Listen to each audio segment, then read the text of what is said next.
The second set of directions asks us to tell whether the graph of each quadratic function opens upward or downward, and then we have to explain. So this is what I was alluding to on the problems in part number 1. And when we graphed some functions, we saw that either the parabolas, which is what the graph of a quadratic is called, either opened up or down when we had it y equals the x squared term. And that's what we're going to have for all of our problems. It's always going to be y equals, and then the x value is going to be squared. And that's what we have here. And so in A and B, I'm going to explain why it opens up or why it opens down. So let's take a look at the first one. Now, there's always a number we can have in front of the x squared term. And if we don't see 1, it's always just a 1. And we consider this number right here, the ax, the a term. Remember, the quadratic goes this way, ax squared, and then typically we had a bx, and then we have the c as the last term. And so oftentimes we're going to refer to the number out in front of the x squared term as the a term. And so 1 is the a term here. And so I wrote out a chart, or a table, and I picked some x values, just like we did in the last section where we had to graph some quadratics. And I wrote down the function in the center, and I'm going to come up with y values. And so we'll start by plugging in -2 in for x. And remember, do some of the work in your head. So 1 times by -2 squared. So it's -2 times -2, which makes positive 4. So 4 is what we get. So we plot that point. And see, you go over 2 spaces to the left, and I go up 4. 1, 2, 3, 4. So notice that my a value is not changing the x squared. It's just 1 times that number. And so I always just get that value. And you'll see that with all of them. See, 1 times -1 squared. Well, when I square -1, I get 1. 1 times 1 just makes 1. So notice that didn't change the value. And so if I go over 1 to the left, I go up 1 space. Now 0. 0 times 0 makes just 0. And then 1 times 0 gives me 0 again. So if I go over 0 to the left or to the right, I just go up 0. And then when I plug in 1 for x, 1 times by 1 squared, well, 1 squared is just 1. 1 times 1 is 1. So if I go over 1 to the right, I'll end up going up 1. And then plug in 2 for the x here. So we have 1 times by 2 squared. Well, 2 squared makes 4. 1 times 4 makes 4. And so I go over 2 spaces to the right, up 4 spaces. And there we have it, our regular shape that we see as a U-shaped graph, and it makes a parabola. And this one opens up. So it opens upward, or just up. And why does it open up? Well, it opens up because when I'm multiplying the x squared term by my a value, it's a positive a value. So if it were a number like 2 or 3, it would just make it go up faster. If it were a number like 1/2, it would make it go up slower, because I take half of all these numbers. Again, if I multiply by 3, I'd triple all these numbers here, and so it'd go up a lot faster. But it does go up because I'm multiplying by a positive. So the rule for this one is it opens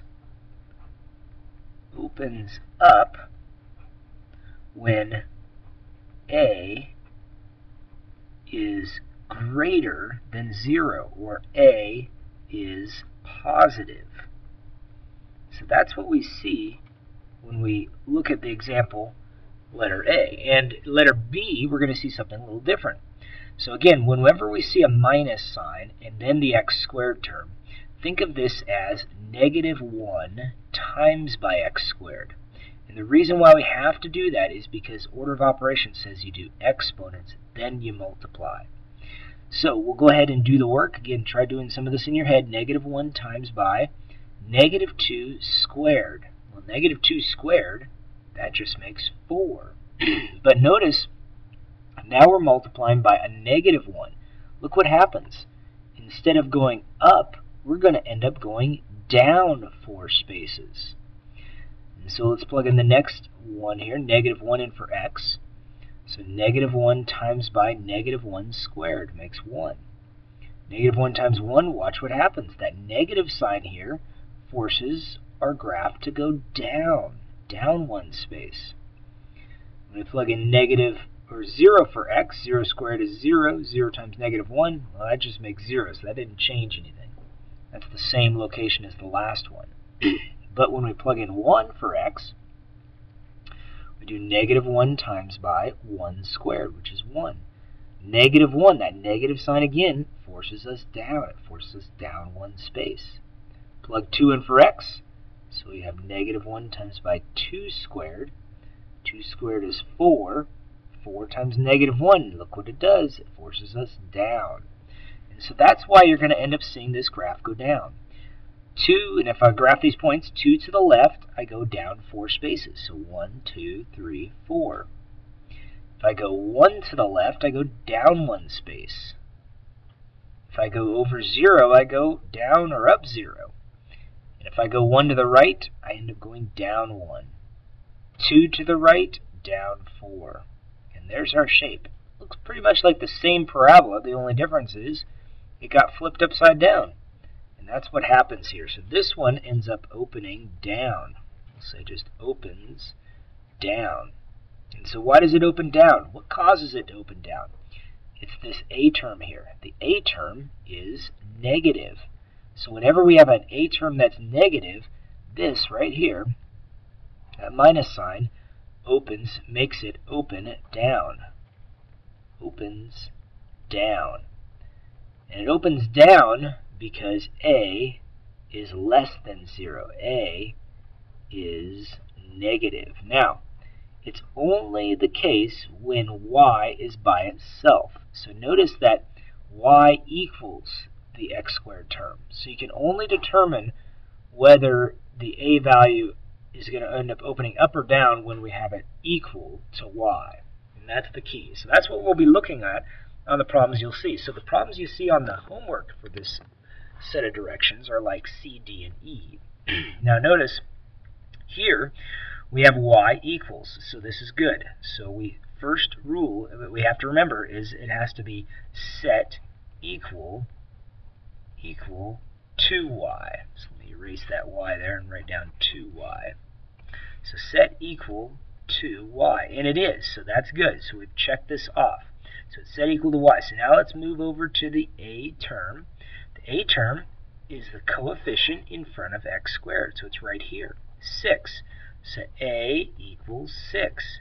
And so 6 is greater than 0. 6 is positive. And so since 6 is positive, that tells us that this graph is going to end up opening up. It opens up. And there is the explanation right there. Opens up, and the reason is that the a value is greater than 0. 6 is positive. Let's take a look at the next one. Here, we have to make sure, again, you have to set y equal to the expression, whatever that is. Set y equal to the ax squared plus bx plus c. So, like in the last one, we had a bx term, negative 2. We had a c term, 1. But here, we don't have all the terms, but y does not equal. Y is not by itself, so we have to do some work here. So the first step you're going to end up doing is subtracting this x squared so that you can get y by itself. Let's go ahead and rewrite what we've got when we do that work. When we do that, y equals now, and now it's going to be a negative x squared and then a plus 2. All right, so we've got negative x squared plus 2. So what we need to do now is look at our a term. What's the a term? Well, the a term's the number in front of x squared. It's the coefficient of x. I don't see a number there, so think of this as like negative 1. Well, this number right here, a equals negative 1. Negative 1 is less than 0. Negative a is negative in this case. If it's negative, what that tells us is that the graph opens down. So whenever a is negative, we know that graph ends up opening down.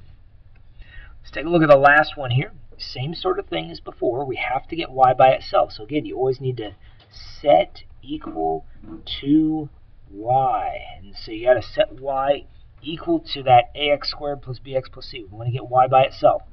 So we've got to do some work here. So you can't just look at the a term right now. You have to always have the y value by itself. So I need to add 3x squared to both sides. So let's see what we've got now. Y now equals 3x squared plus 4.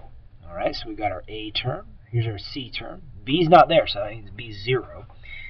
And what we do from this point is we figure out if it's positive or not. So here's our a term is right here. It's the 3, so a equals 3. So 3 is greater than 0. 3 is positive. And so what that tells us is that we have a graph that opens up. Opens up. And what that does is that will help us when we're graphing later on. We won't need this chart to help us graph the quadratic. We'll be able to use a little formula that'll help us graph it really fast. And by looking at that a term, that will help us determine not only how steep the graph is or how wide it is, it will also help us figure out which way it opens, either opens up or down. Well, those are the homework problems you'll see tonight. Good luck.